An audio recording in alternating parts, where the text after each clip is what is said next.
everyone. Thanks for joining us for your news at 5:30. Topping today's headlines, soaking up the final days of summer this Labor Day weekend. The Georgia DNR reports that it has been a successful boating season this year with 50% less DUI arrests than last year. Visitors are enjoying the beaches, glamping, boat rentals, and more of what Clarks Hill Lake had to offer.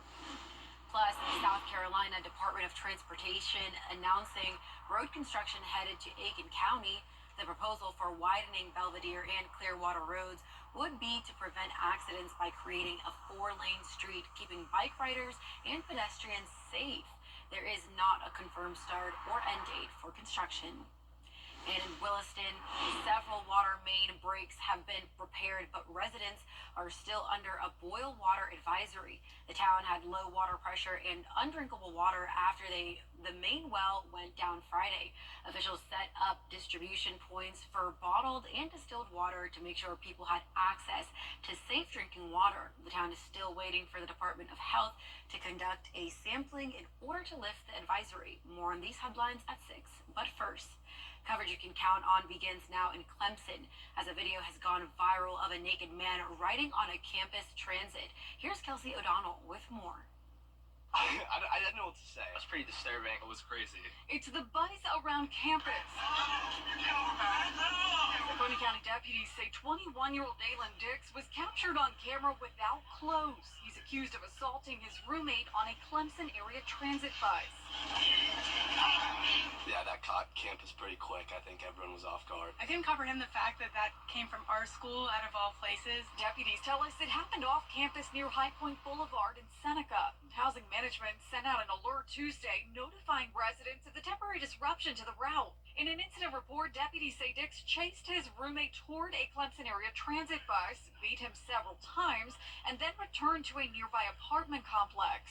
We're told many attempts were made to get Dix to put his clothes back on. Deputies say he refused and proceeded to dance and shake his private parts in their direction. That's when deputies say Dix pulled out a knife and started pointing it at them. We're told he was then arrested and charged with third-degree assault and battery, indecent exposure, public disorderly conduct, and other offenses. Seeing him fight someone and being completely butt naked at the same time was just not what I expected to see in broad daylight. Despite what happened on the cat bus and the actions that followed, students say it doesn't change how they feel about the university, telling us they feel safe both on campus and off nearby. I mean, I definitely feel safe, yeah. Oh, yeah, absolutely. I mean, it's a good place to be. I think it's absolutely crazy. Clemson's quite the safe area. I've loved every minute I've been here. Clemson's definitely the last place I would expect to see something like that, but you never know. College is college, so. Also in the upstate of South Carolina, the Department of Natural Resources is making sure boaters are safe before they head out onto the water. DNR's Law Enforcement Division is hosting courtesy inspections at public boat landings around the state. Officers were at the Lake Hartwell this morning, making sure everyone had the right safety equipment and up-to-date registration. You're going to ask them how many occupants they're going to have on the vessel, whether that's a child, smaller youth, to make sure they have the correct size life jackets for that vessel. We do have them on our website, so they can go to refer to the South Carolina Department of Natural Resources website, and they can see if they have a landing that's in their area that they'll go to, so they can attend one of these local courtesy boat inspections. Inspections will continue through the Low Country. A new report is giving the Carolinas a bad grade when it comes to workers. The organization Oxfam, which focuses on poverty and social issues, is rating the best and worst states to live in for workers. The grade is based on factors like pay, paid maternity leave, and the right to unionize. The group says both North and South Carolina are on the list of the worst states. In fact, North Carolina is ranked the worst out of all 50 states, D.C., and Puerto Rico. Time now for a check of the weather. Here's Chief Meteorologist Jenna Petracci. Well, Bria, we are watching a few storms here in the Weather Center. You can see Live Viper 6 lighting up with some shower and thunderstorm activity anywhere from really Richmond County down to the south side of the CSRA. Even up in Lincoln and McCormick County, we do have one spotty shower that developed right over the lake. Fortunately, no lightning with this, but we'll be watching it and we'll let you know if it gets any stronger. So far, these storms are all pretty weak. We did have some stronger ones earlier, but the trend is that they are overall starting to break apart. Just some brief heavy rain in southern Augusta or South Augusta. Also some light rain over into Hepzibah in southern Richmond County. Over in Washington and Johnson counties, we also have some light showers over near Harrison and around Wrightsville, and then into Jenkins County as well. This was some heavy rain earlier, but now it is pretty much all light. On satellite and radar, you can see we have a cold front right across the area, so that's the reason for the storms today. Behind that cold front, though, we do have drier air filtering in, so we will have drier days ahead. But in the meantime, you can see that rain coming down in the distance here in South Augusta. This is our Terry Lambert Hyundai Skyview cam view of Bobby Jones Expressway. So it is dry here at the station, but that rain off in the distance. The rain did cool us down in Augusta to 82 degrees. We're seeing a mix of low 80s through low 90s. Right now, Wrightsville at 87, 90 in Gibson, 87 in Saluda, and only 80 degrees in Waynesboro. Dew points are on the high side today. And of course, with all the rain, we're seeing low 70s through mid 70s. Higher dew points in our southern counties. And with that, the heat index is still an issue today, up to around 101 in Bamberg. But over the next couple of days, we'll definitely see those cooler temperatures move in, and that is thanks to this northeast wind driving in that cooler and drier air. Right now, winds at 11 miles per hour in Edgefield and Saluda, gusting up to around 15 to 20. For the rest of your Labor Day evening, temperatures in the low 80s, going down to around 75 in Augusta by 9 p.m. Chance of showers and storms for now, but then around 9 o'clock, we dry back out. Coming up, I'll have a look at your forecast for the first week of September, so stay with us. But back to you, Bria. Alrighty, Jenna, thank you. Well, on the West Coast in San Francisco, video has been released of 49ers wide receiver Ricky Pearsall walking to the ambulance following an attempted robbery Saturday. Gail Ong with more. Just after 3:30 Saturday afternoon, San Francisco police responding to a shooting in the area of Geary and Grant Avenue in Union Square. The victim, 49ers rookie wide receiver Ricky Pearsall, word quickly spreading to football fans like Stephen Gardner. I just came around the corner really quick and saw it all taped off and saw it looks like a gun's on the sidewalk up there with police officers just taking pictures of it. So Bystanders watched as investigators combed the scene for evidence leading up to the shooting. He was walking along when a suspect approached him and attempted to commit an armed robbery using a gun. A struggle between Mr. Pearsall and the suspect ensued, and the suspect's gunfire from the suspect's gun struck both Mr. Pearsall and the subject. San Francisco Police Chief Bill Scott says Pearsall was shot in the chest. The suspect, a 17-year-old boy from Tracy, was arrested after trying to run away from the scene. Pearsall and the suspect were taken to the hospital. Mayor London Breed crediting the officers' quick response. Their work ensures that people know that if they come to San Francisco to commit crimes, they will be arrested. everyone says San Francisco is like going downhill or it's sketchy, but there's a lot of people out here that are awesome, and I love the city, and hopefully we can come together and rally around Pearsall, and hopefully stuff like this doesn't happen again. A mysterious sound heard from the Boeing Starliner spacecraft has been identified. NASA says, still ahead, we have the latest in pop culture and streaming news next in What's Trending.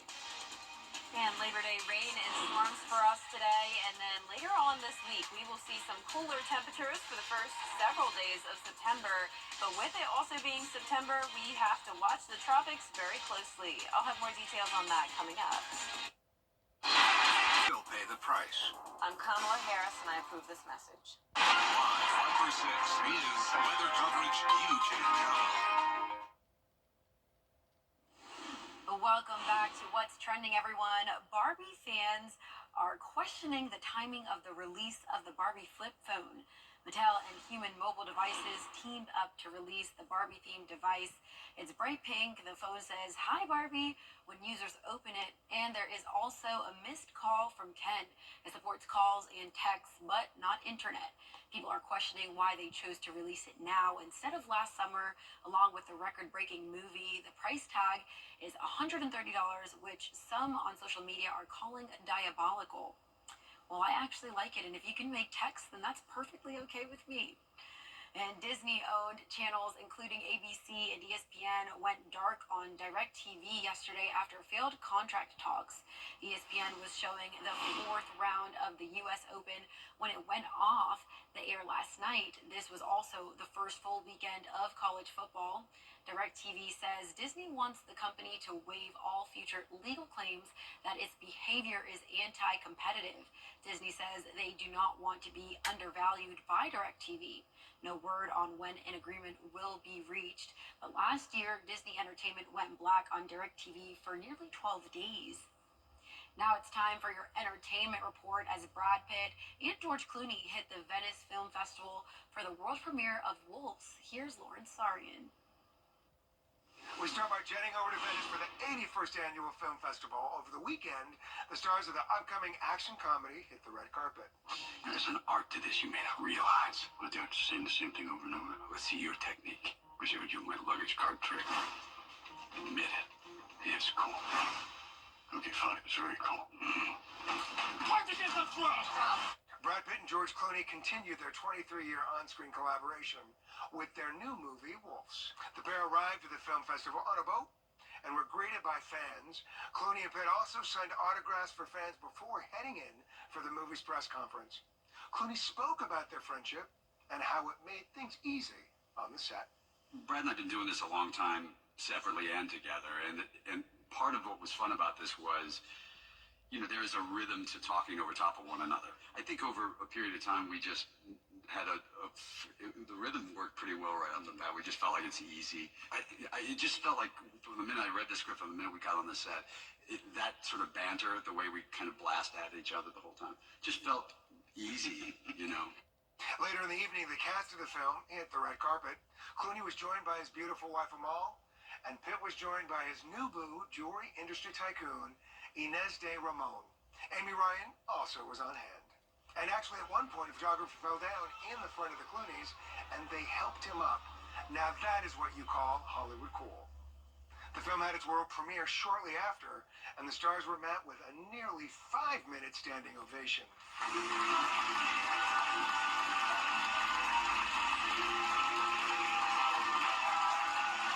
Clooney and Pitt also danced a bit to Smooth Operator by Sade during the applause. And critics were quick to publish their reviews about the movie. This from The Hollywood Reporter. And so, if Wolves is anything, perhaps, it's about testing whether Hollywood stars exert the same power and fascination they did when movies seemed to matter much more to the general public. The result of that test are yet to be known, and Wolf leaves us with a final image of Pitt and Clooney, suspended together in action, as if to say, if no longer they have us, at least they have each other. Wolves will hit theaters September 20th, and it'll be available to stream on Apple TV Plus on the 27th. That's your entertainment report in Hollywood. I'm Lawrence Arian. Well, that's all for what's trending, but be sure to stay with us. Jenna has a full look at your forecast next.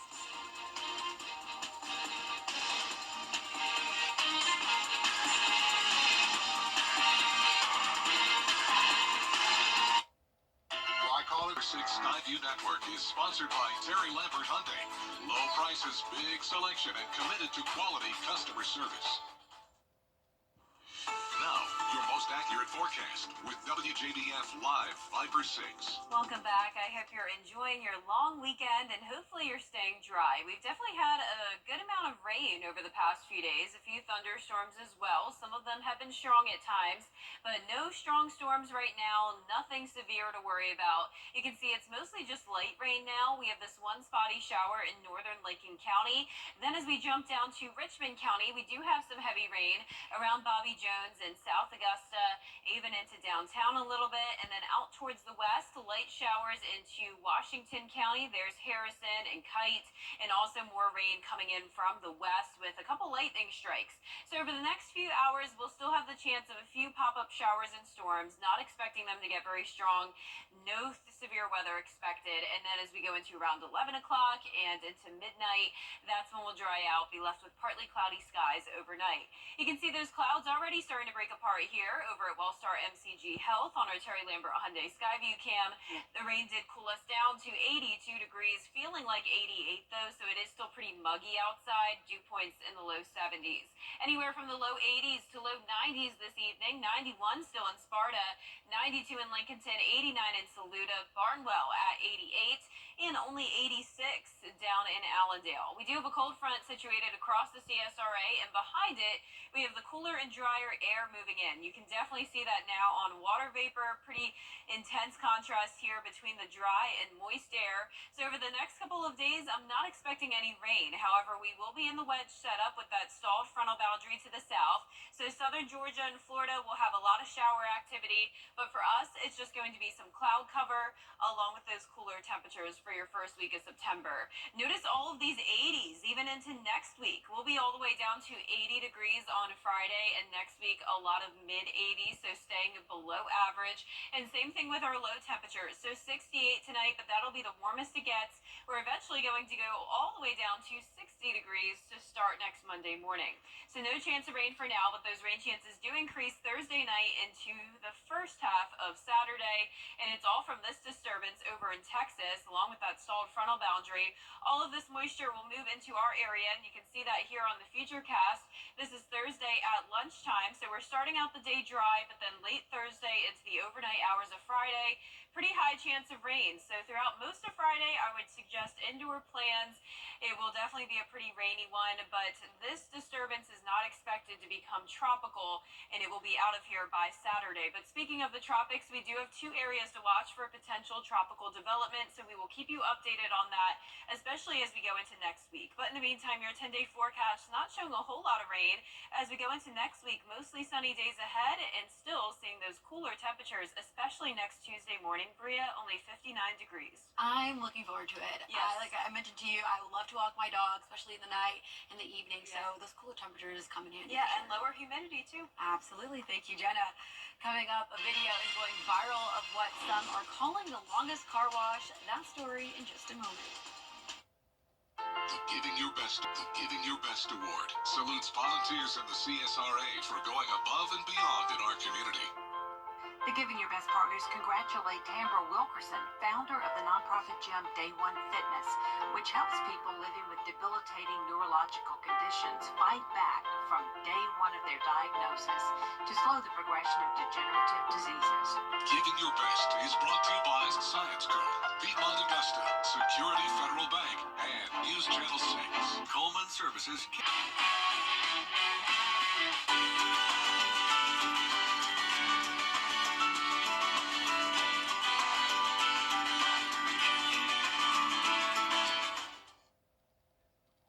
A video of the world's longest car wash is going viral. This is the Buc-ee's car wash outside of Houston, Texas. According to the TikTok video, the car wash has 255 feet of conveyor and lasts about 5 minutes. While some users were impressed, others say it's not always a clean finish. One person described it as a 5 minutes worth of scratching. Well, I guess that's one way to put it. Well, that's it for this half hour. Thanks for joining us for your news at 5:30. Stay with us for your news at 6 with Sean Capistock. We'll have more on the proposed road widening project headed to Aiken County as the coverage you can count on continues.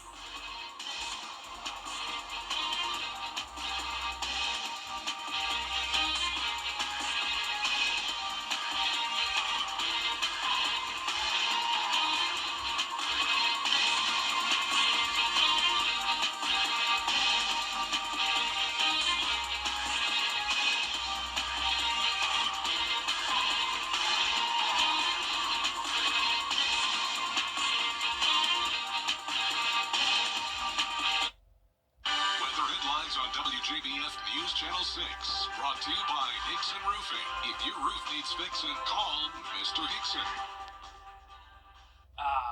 This is the life.